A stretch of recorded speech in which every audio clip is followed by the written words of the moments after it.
丈夫带了个年轻貌美的小三回来，小三挺着肚子，周成说要和我离婚，娶那个女人。为了争取女儿的抚养权，我净身出户。本以为带着女儿的生活会不好过，没想到却意外发家致富。我抱着女儿喜极而泣，说她是我们家的福星。女儿却说，妈妈，因为我真的是福星，在外人眼里，我拥有一个完美的家庭。丈夫无微不至的关怀，对我贴心的照顾，从不落下的纪念日礼物。婆婆慈祥温柔，是我这个儿媳如己出。女儿漂亮乖巧，听话懂事，从不让我操心。我也一直是这么想的。即便工作总是很忙，经常没空回来陪我们，但每逢节假日都会抽出时间带我们旅游。所以我也大方，从不抱怨她的缺席，反而教导女儿说要体谅爸爸的劳累。然而女儿13岁生日这天，本该没空回来的丈夫却出现在家里，身后跟着一个挺着肚子的女人。她打扮漂亮，妆容精致，看不出来年龄。我还没来得及反应，周成就对着我跪了下来。对不起贺柔，我爱上了小平，我不能没有她，求你成全。说着，他拉起我的手，竟开始哭了。他是个血气方刚的男人，我第一次见他如此失态的哭。我一时没能接受这个打击，身子一歪就要瘫倒在地。是女儿的搀扶让我不至于那么狼狈。妈，女儿喊我，但我脑子嗡嗡的，说不出来话。眼前的男人还在继续，贺柔，真的对不起，我给了周成一个耳光。周成，我哪里对不起你？我为你守住这个家，你这么对我。说着，我又攥紧了女儿的手。彤彤才13岁，你这么做，我真的很生气，落下泪来，哽咽着发不出声。听到动静的婆婆跑下楼，看到这场面，已经明白了一切。她冲过来，抄起扫把就要往周成身上打。逆子，你看看你做的什么好事？你怎么敢的？他身后那个一直安静的女人冲到他面前，阿姨，姐姐，你们不要再怪阿成了，要打骂冲着我来吧。周成则将她护在身后。小平，你正怀着孕呢，出什么风头？小心我们的儿子。周成的半边脸还红着，神情却坚定得很，死死地护住那个小三。他怀里的女人则瑟缩着，看起来好不可怜。好一对狗男女。一听到儿子2个字，刚刚帮着我们的婆婆也没声了。周成安抚好怀里的女人，站起来对着我说，贺柔，你自己知道，彤彤出生后，你对我们这个家已经没有用处了。小平不一样，她出现后，我的生活都开始转运了，公司签的也都是大单，还给我怀了个儿子。我身体颤抖得厉害，脸色苍白。女儿一直想我身边靠，手却被周成一把拽住。彤彤，你以后跟爸爸。他对着我说，这也是为你好。贺柔，你一个女人家，和我离婚之后还得另找其他人吧。彤彤留在你身边吃不好穿不暖的，肯定会成为你的拖油瓶，还耽误你重新找人。我一愣，没有接话。他说的没错，女儿还小，跟着我肯定过不上好日子。叫小平的女人对着女儿假模假样的一脸温柔，彤彤，你好，我是你林阿姨，往后我们就是一家人啦。女儿却甩开她的手，紧紧地抱住我。不，我跟我妈走。她稚嫩的脸庞望向我，满脸的祈求。妈，你和他离婚吧，我跟你走。沈平不怀好意地探出头。姐姐，如果你要和阿成抢女儿的抚养权的话，阿成可是1分钱都不会给你的哦。女儿闻言更是抱紧了我。妈妈，不要丢下我，我跟你走。我的眼泪已经蓄在眼眶里了，看着她幼小却倔强的模样，我怎么舍得丢下她一个人？我回抱住女儿。好，妈妈什么都不要，妈妈只要彤彤。周成冷哼，这可是你说的。我们现在就去把离婚办了，把离婚协议写清楚，省得你以后再回来找我要钱。离婚来得太突然，我一点心理准备都没有。加上周成和沈平知道我舍不得女儿，一个劲地拿女儿威胁我。最终我是拿到了女儿的抚养权，但房子、车子、财产一样都没有给我，完全是净身出户。一切妥当之后，我拎着我们娘俩简单的行李，带女儿离开。临走，我看了眼我婆婆，她迅速把视线躲开了。他默认了周成和我离婚，也默认了周成再娶那个叫沈平的怀了周成儿子的女人。我没有地方可去，只能带着女儿去找临时住所。出来的时候，外面在下雨，这种雨天不好打车，我本想放弃的，但女儿劝我再等等，立马就有一辆出租车停在我们面前。上车之后，司机问我们去哪，我也不知道能去哪，就让他找附近有没有酒店。我太累了，靠着窗户昏昏欲睡，手机上的消息也无暇顾及。还是彤彤帮我点开那条消息，说是之前住过的一家酒店，最近他们家搞抽奖活动。彤彤跟我说想去那住，于是我跟司机说开车去那家酒店。到了酒店，前台让我们抽奖，我本来不愿意，女儿却央求我尝试一下，于是我让女儿抽。彤彤抽中了特等奖。前台兴奋地说：“女士，恭喜你们抽中的特等奖，可以免费在本店吃住1周。”我也没想到运气这么好，有点猛。入住之后，我才恍惚着反应过来这一切。但这个酒店最多只能提供我们1周的保障，因为离开周家，我连娘家都回不了。当初我嫁给周成的时候，我爸妈并不同意，因为当年周成只是个穷小子，连彩礼都拿不出手。但我不听劝，加上当时周成足够温柔负责，承诺以后一定会让我过上好日子。我一气之下和家里人断绝了关系，嫁给了周成。婚后周成确实按照他说的那么做了，对我很好。我们手里拿着并不多的几万块钱，东拼西凑借出来10几万，开了家小公司。公司刚建起来的时候很累，当时我还怀着孕，但还是陪着他一点一点熬出来。日子稳定了之后，女儿也大了，我就待在家里当全职太太了。没想到造化弄人，一个下午过去，我终于振作起来。我看着旁边一直陪伴着我的女儿，很是愧疚。对不起彤彤，妈妈也是冲动了。现在想想，跟着我你是过不上好日子的。今天还是你的生日，妈妈很抱歉让你有这么不好的经历。女儿却会抱住我，没事的妈妈，我愿意跟着你的。听到这话，我有些欣慰，女儿如此乖巧，也算是不幸中的万幸了。我擦干眼泪，乖宝，妈妈这几年也存了一点钱，够我们用一段时间，我也会去找工作，不会让我的彤彤跟着我吃苦的。她却无所谓的摇头，没关系的妈妈，我有钱。我不明所以，疑惑道：你有钱？你有什么钱？女儿笑着从她的行李箱里找出一张存折，递给我看，这是我前几天中的彩票钱。我很惊讶，接过来一看，很激动，50万。奔波劳累了一天的我坐在椅子上，看着刚从女儿手里接过来的存折，不敢置信，连连追问这钱怎么回事。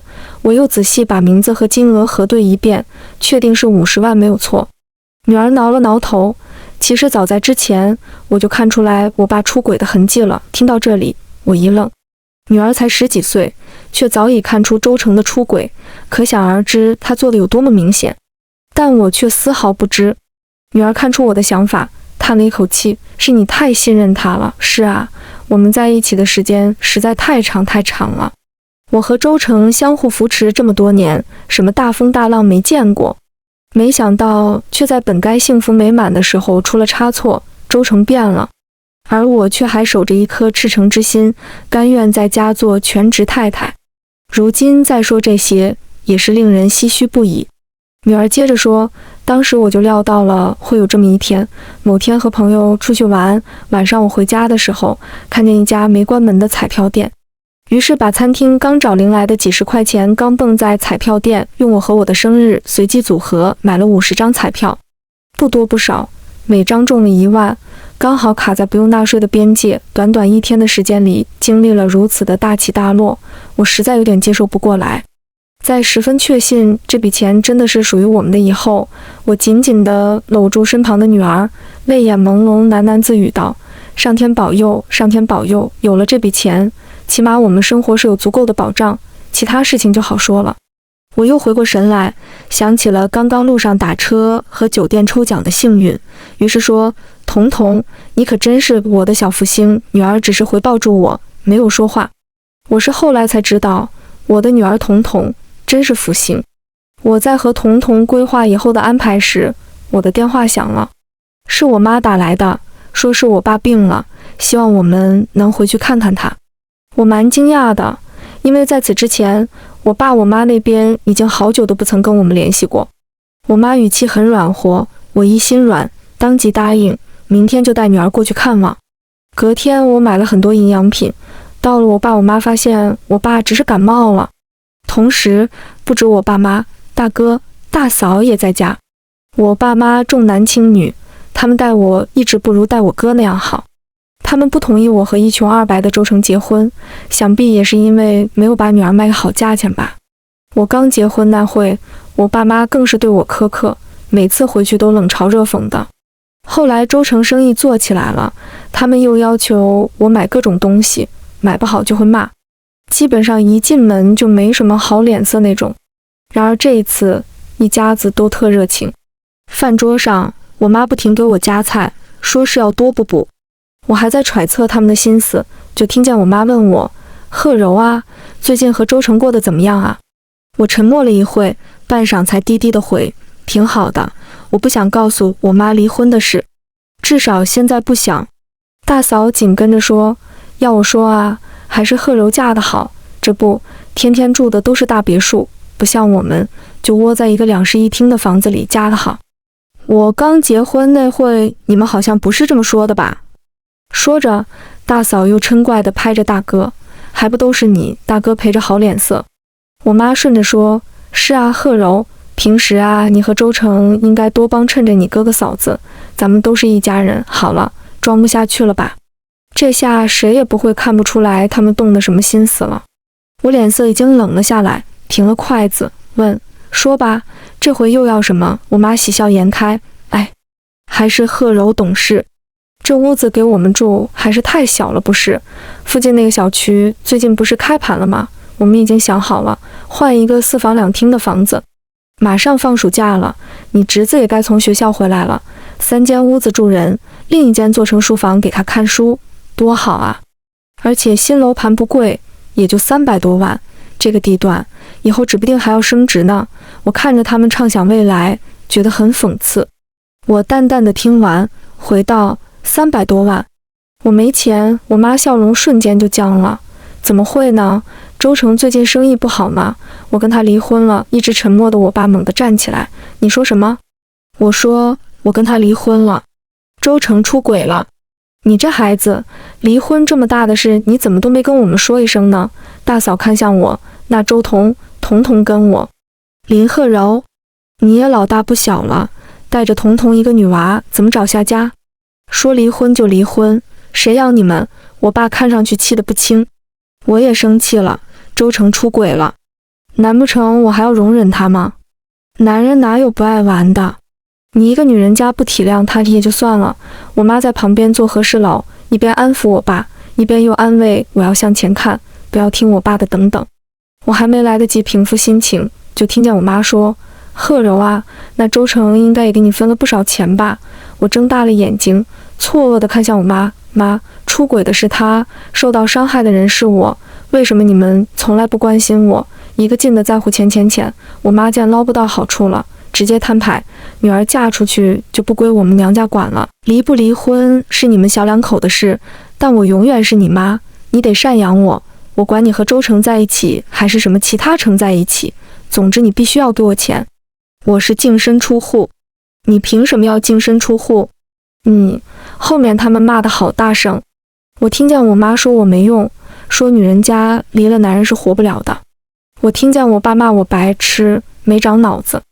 还有大嫂假装好心的劝我赶紧把我这个拖油瓶累赘送去还给周成，去找周成分财产。这些我听得不是很完整，因为女儿瑟瑟发抖的到了我旁边来，我必须捂住她的耳朵，隔绝这些声音。我气得直抖，一边护着女儿，一边大声对他们一群人。女儿却抱住我说：“妈，走吧。”我闭了闭眼，接着收拾东西，脸色很冷地对我妈说：“妈，这是我最后一次叫你妈，我算是看透了，你们从没把我当女儿，只是把我当捞钱的工具。无论是一开始阻止我嫁给还很穷的周成，还是现在指责我离开小有富贵的周成，既然如此，我也没必要认你们。从今天起，不管我日后混得如何，我不会再回这个家。我往后只有我女儿彤彤一个亲人，我女儿也只有我一个亲人，和你们任何一个人都再没关系。回到酒店，我还有点没缓过来神。女儿一直在旁边陪着我，像是为了逗我开心，故意说些趣事给我听。我欣慰地看着她如此懂事的样子，也意识到自己不能就此一蹶不振。我打开手机，看自己的银行账户，妈这么些年也存了几十万，但肯定是不够的。我得出去找工作。女儿却说，妈，不如我们重新开一家店吧，我和周成那会就是白手起家开的网店。我们都有些经商头脑，加上年轻不服输的性格，即便当时身无分文，也算闯出一片天。如今手头也有彤彤中彩票得的闲钱，用来创业确实也是一个不错的提议。于是我开始找住处和着手安排公司的事。1周的时间很快过去，转眼我们在酒店享受的特权已经没有了。把行李收拾完，我带着女儿退房，在前台碰到一个我的熟人，林鹤柔，是我的大学同学，蒋生。蒋生其实在周成手底下做过管理，但他的能力出众，加上他本身的经营理念和周成大有偏颇，没干几年就跳槽去了另一家公司。在他的介绍下，我得知他打算单干开网店了，并且已经找好厂房了。我一听乐了，问他自己能不能入伙。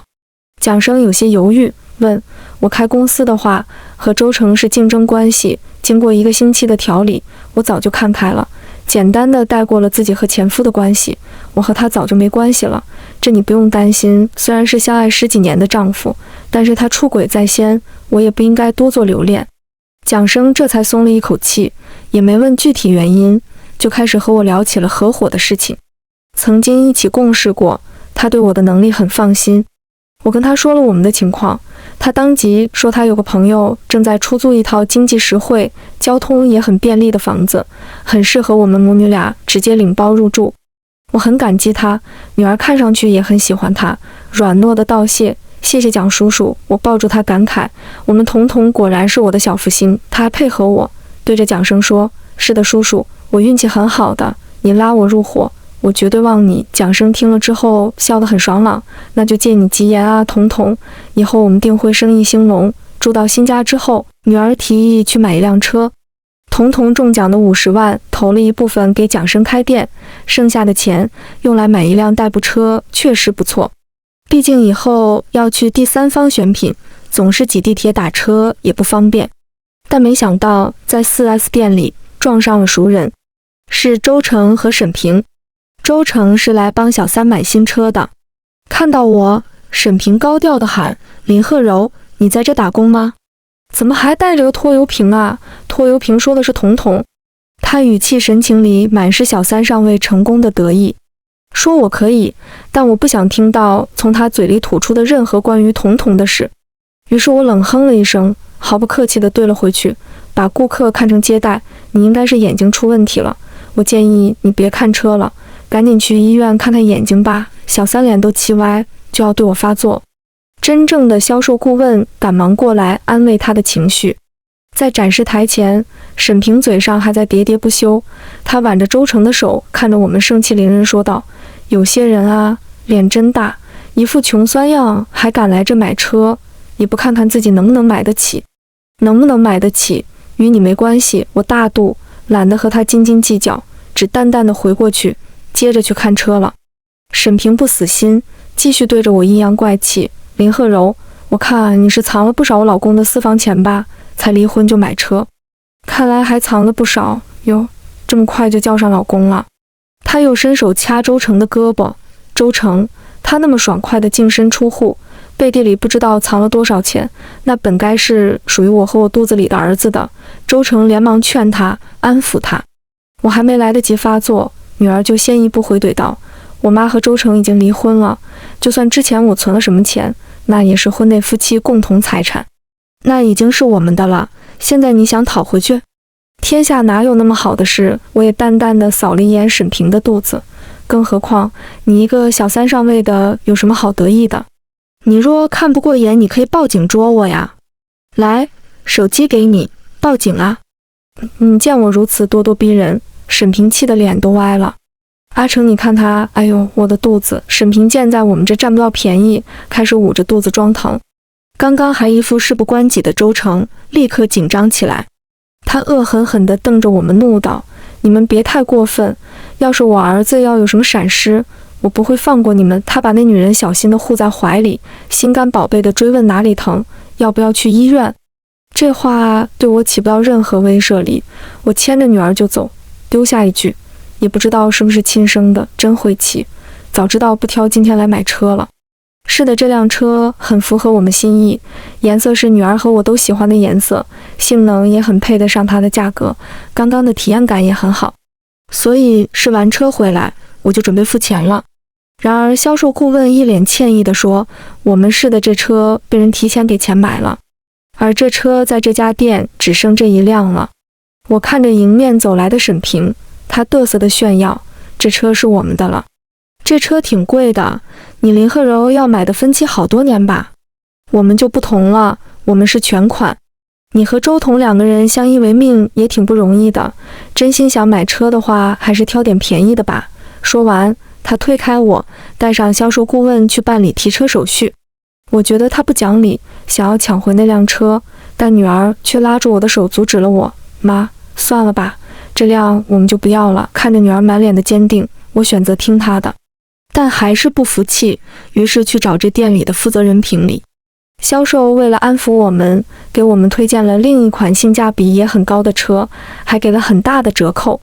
我原本都不想再在这店里待了，但看他们推荐的一款也确实不错，还给了那么大的折扣，也就买下了。这会儿，周成和沈平已办好手续，放礼花拍了照，已经提车成功，两人都上车要离开了。然而沈平还不死心，看着我和我选了另一辆车，出口嘲讽：你们也就配这种低等的车，毕竟是从我们家偷出来的钱，可要省着点花。我气不过，刚想回过去，周成则已经带着沈平开车离开。女儿站在我身边，眼睛却盯着那辆远去的车。我们提了车正要开走的时候，刚刚招待我们的销售突然跑进来招呼所有人：快救人啊！刚刚有位提了车的客人连人带车栽进河里了。刚刚不会是周成和沈平吧？我和女儿对视一眼，人命关天的事情由不得迟疑，马上开上新车，也前往销售说的河边。河离 4S 店不远，大概就2分钟的路程。到河边，发现翻到车里的果然周成和沈平才提的那辆新车。旁边已经有人报警喊救护车了，我们也帮不上什么忙，只是怔怔地看了河里翻涌的车好一会儿。良久，我才意识到不对，那辆车原本就有问题。如果是我们买下了那辆车，那现在出事的就是我和彤彤。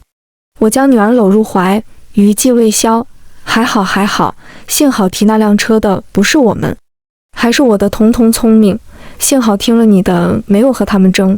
我和蒋生的网店开起来了，由于选品眼光独特，货品总能紧跟网络风口。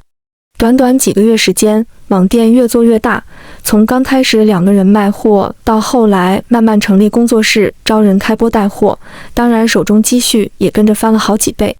蒋生总说多亏了彤彤旺我们，我也跟着附和，是啊，彤彤就是我们家的福星，我们气运好了，就有人倒霉了。听说周成和沈平结婚后，无论是生意还是家里都破事连连，他们隔三差五的总会出点小意外，车子被碰瓷，家里遭贼，被失灵的电梯门夹到，种种想不到的事情层出不穷。更加让我意外的是，婆婆生了重病，正在医院躺着。刚得知这个消息的时候，我和我都挺犹豫，要不要回去看看这个老太太的，毕竟她待我们不薄。但是想想，人家也不一定还想见到我们，于是作罢。周成的生意更是一落千丈，产品不合格，客户要求赔偿，方案不被采纳，客户直接换公司。公司里有能力的老员工被对头公司纷纷撬走。为了迅速能得到大量资金，周成竟然还去赌博，到头来钱没赚到，又亏进去一大笔。那次去买车的时候，他们已经没那么多钱了，不过是沈平不满足他的虚荣心，所以对我们冷嘲热讽。真正打肿脸充胖子的其实是他们。后来他们的车开进河里，沈平和周成都受了很重的伤。他肚子里的孩子本就没几个月，正是胎位不稳的时候，那次受了惊吓，孩子直接没了。周成被压断了一只腿，几个月的时间，他的头已经秃成地中海，后面一圈的头发也白了一大半，整个人憔悴如鬼。上次见到他是在童童的学校门口，我去接童童放学，他就在门口蹲守我们。见到童童，他就疯了一般的扑过来，福星，把我的福星还给我。我被吓了一跳，赶紧护着女儿。还好学校门口警卫森严，周成坐在轮椅上也不方便行动，很快就被制服住。这件事对我们的生活并没有造成影响，但我却注意到当时周成嘴里一直在念叨的福星二字。我仔细一想，从离婚到现在，我一路顺风顺水，其中大部分决定都是听了童童的建议做的。与此同时，童童离开了周成，周成周围的磁场就变了。我又联想到上次买车时的事，越想越不对劲。可是童童又是做到的呢？我忍不住想，莫非小说里说的重生、穿越系统什么的是真的？还是说，就像周成所说，我的童童真是福星？童童还是一如既往的上学，并没有表现出任何异样。但我总忍不住乱想，看他的眼神也微妙起来。童童像是察觉到我的顾虑一般，某天晚上主动提出要和我聊聊，张口第一句就把我吓到了。他说，其实我真的是福星，在周彤的描述下，我知道了真相。他说他是福星转世这件事，从他有记忆开始就知道。第一次见到你是在寺庙里，我当时被安排考察人间，于是先幻化成了猫，降临在寺庙里。初来乍到，寺庙里的原住民很凶，常常和我打架。这对我来说其实没什么，但恰好就是那次他们欺负我，被你看到了。我惊讶地说不出话，但听他这么一说，我倒确实想起来，很多年前我在寺庙就下过一只猫。那个时候我和周成的事业刚刚做起来，我们去寺庙祈求佛祖保佑生意兴旺，同时也希望能尽快得子。临走前，在草丛里发现了几只猫在打其中一只猫，那只猫看着很瘦小，惹人心疼，也不会反抗。周成劝我别管，但我看不下去它这么可怜的样子，所以将它带了出来，手却也被其他猫划伤了很多口子。但将猫条喂到那只猫嘴里后，它的满足让我知道我的举动是对的。我本想将它带回家养，但那时候我和周成在备孕，也实在没精力去照顾另一个小家伙。或许是他看出了我的犹豫，主动跳出我的怀抱，往寺庙里走了。我是舍不得他，但既然他也没有要和我一起回家的想法，我也不会强求他。这件事很小，我没过几天就忘了，如今就是重提，我不由得更加惊讶。所以我的女儿其实是只猫。等等，不对，按照他的讲法，她是福星，所以是小神仙。彤彤看我震惊的模样，忍不住笑了。接下去说，我一直记着这份恩情，所以等我修炼到能化身人形的时候，就变成了你的孩子。还好我没选错人，在过去的10几年间，你们都对我极好，无论如何都没有让我受苦。我对人类之情没什么触动，但我很喜欢你，所以这么久以来，我一直在用我的福星光环守护你们。所以我们这些年的财富积累，其实都是你的好运气给我们的加持。彤彤沉默了一瞬，摇了摇头，其实也不完全是这样。我还有一个天赋，是可以看到别人的气运，行善积德的好运的人头上往往闪着金光，而作恶多端的倒霉的人则浑身缠着黑气。你和蒋叔叔头上则闪着金光，所以就算没有我，你们迟早也会得到好的结果的。只不过我的存在可以让这个结果提前，也更容易实现。至于周成，之前他的确是个好人，现在则不是了。那个沈平更是如此，浑身缠着黑气，难怪彤彤第一次见到他就往我怀里躲。我又细细琢磨了一下他说的话，消化了好久，才终于接受了这个事实。这下倒是所有的细节都一一对应上了。见我呆愣住，彤彤小心翼翼地问我，我这么说，你会不会？我知道他在顾忌什么，怕我觉得他不是什么正常人，从而害怕他。可是怎么会呢？他是我们家的福星，我高兴还来不及。更何况，无论如何，她都是我养育了10几年的女儿啊！我将彤彤抱入怀中，安抚她。无论如何，你都是我的女儿。谢谢你来到我身边。周成一家的报应还没完，听说他为了赚钱，沾染了黄赌毒的生意。即便如此，他还是欠了一屁股债。最后的结果出来，他被判了10年，公司没了，钱没了，房子什么的也全都没了。再次见到沈平和婆婆，是在原本我家住的那个别墅区。我跟着蒋生赚了不少钱，于是买了一栋别墅，就在原来那块区域。我和女儿正式入住新别墅那天，正好婆婆和小三从别墅里搬出去。正门口就那么一点大，想不见到都难。我婆婆一眼就看到我们，她把行李什么的都丢给沈平，拔腿就向我们这边跑过来。她拉住我的手，一把鼻涕一把泪。贺柔，一直是我们家对不起你，是周成那个不争气的想要儿子，所以才娶了沈平，他心里有你的呀。你们走后，我总是想起以前和你们在一起的日子，整夜睡不好觉。妈求你，看在以前我们婆媳一场，你和周成夫妻一场的份上，帮帮我们吧。我冷笑，真有意思。他周成让我带着彤彤净身出户的时候，想过我们夫妻一场吗？你默认你儿子把小三迎进门的时候，想过和我婆媳一场吗？这个时候，旁边一直浑浑噩噩的沈平冲过来，一把行李全丢在地上。你个老不死的墙头草！之前要不是你生病花了不少钱，现在我会沦落到这个地步吗？你们谢家没一个好东西，自从我儿子掉了之后，对我不管不问，完全没有之前的细心照顾。现在周成也进去了，我不要再和你们家有任何关系了，这日子爱谁过谁过吧，老娘要去找新生活。说着，踩着高跟鞋噔噔噔就跑开了。我婆婆瘫坐在地上，又抱住我的腿。贺柔啊，妈已经沦落到这个地步了，你行行好，帮帮妈吧。我一直把你当亲女儿啊，我去你家当保姆。我不要钱，就添双碗筷的事，你看行吗？我还没来得及作声，来了一个人蛮横的将我婆婆拉开。行什么行？到这个地步了，还敢来找我家要钱，是我大哥。我婆婆还要赖。大哥把她甩到一边，又扬起手掌，恶狠狠地吼，再不滚，老子打死你个不要脸的老东西，赶紧滚，再赶过来我掐死你。我大哥那个混不吝的模样，我婆婆也知道，顿时也不敢造次了，灰溜溜的拖着行李跑走了。真是一物降一物，赖皮的怕横的。大哥换上一张笑脸，将一个礼盒递到我面前。贺柔，我来看你和彤彤。我轻挑眉，我和彤彤用不着你来看。大哥嬉皮笑脸。贺柔，我知道你恨我们，之前我们是挺对不起你的，但是不管怎么样，我们都是一家人啊，血浓于水的关系。你看，你侄子还在上学，你嫂子也挣不了多少钱，还要养爸妈，一个家全靠我一个人撑起来。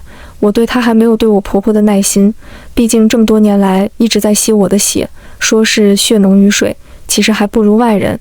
于是我没理她，直接打了个电话给保安。保安嘛，这边有人骚扰我，麻烦过来处理一下。大哥大吼，林贺柔，我是你哥，亲哥。爸妈说了，你的就是我的，你赚的钱就应该会给我们一家。我看着他面目狰狞的样子，只觉得恐怖。很快，几个保安过来，一左一右架起大哥就走。他被抬起来的时候还在叫唤，但我们都没理他，头也不回地走了。没过多少天，一则男子将妻子分尸，导致父母自杀的新闻报道在网络上流传开。我被通知的时候，人都是懵的。当时我们正在赶去蒋生家的路上，今天是成立公司的1周年纪念日，我们约好了一起去庆祝。我把车停在路边，哆嗦着打电话给蒋生，告诉他这件事。蒋生陪着我们去了警局。前2天还在手机上看到的新闻，突然就被通知是自家的事。听完警察说完事情经过，我面色沉重，整个人像脱力一般，差点就要倒，接了蒋生的力才勉强站起来。这件事的起因是50万的钱分配不均。至于这笔50万的财产是哪来的，蒋生告诉了我们答案。那天去我家勒索不成，大哥并没有放弃，他不知道从哪得知了蒋生是我合伙人，于是跑去蒋生勒索他。他看出来蒋生对我有意思，于是打着未来小舅子的名号向蒋生要彩礼，张口就要几百万。蒋生也是好脾气，真给了他钱，不过是50万，说是剩下的等真正结婚了再补上。大哥高兴了，拿着钱就往家走。他并没有跟大嫂说要到了钱，而是天天出去花天酒地，吃喝嫖赌，被大嫂发现了。然后他们开始争论钱的分配问题，激动地吵起来了。大哥一气之下把大嫂推下楼了。我爸妈都看到了，他们不想被抓，于是大哥丧心病狂地把大嫂的尸体分尸了，装进垃圾袋里，然后我爸妈帮着一袋一袋往下水道里丢。但是我爸妈年纪大了，经不了这个刺激，他们觉得这样活着不如死了，于是在家里开煤气自杀了。邻居之前就看到了他们的行为，觉得奇怪，加上楼道里若有若无的血腥味，报了警。警察到了家里才发现2位老人已经死了，而大哥还在打麻将，被抓到的时候他还抵死不从，证据拿出来之后才被绳之以法。他因为勒索、故意杀人加分尸被判了死刑，剩下没被他花完的财产，加上他的房子卖掉的钱，林林总总50万也还给了蒋生。听完，我实在不知道该说什么，可怜也好，罪有应得也罢，一切都过去了。我和蒋生料理完我爸妈和大嫂的后事，在家休整了好些天。就算之前再怎么痛恨他们，毕竟也是我的家人，我不可能落井下石地为他们的死感到高兴。我精气神一直有些差，蒋生便趁着彤彤暑假带我和他出去旅游，顺便散散心，见多了外面的世界，我的状态也一天比一天好起来。1个暑假过去，我终于重整旗鼓，彤彤进入高中，我也开始研究开另一家公司。彤彤依然很懂事，他的成绩稳步提升，在他的福星 buff 的帮助下，我和蒋生的生意也平步青云。一切都稳定下来后，蒋生向我求婚了。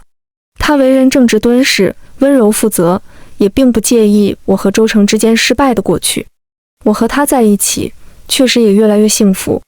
我没有和蒋生说过彤彤的事，但我想他可能也或多或少猜到了一点，因为他总说彤彤是我们家的福星，旺我们。我就和彤彤相视一笑。彤彤说，其实真正的福星是你们自己，每个行善积德的人都应该得到相应的好运气。晚安。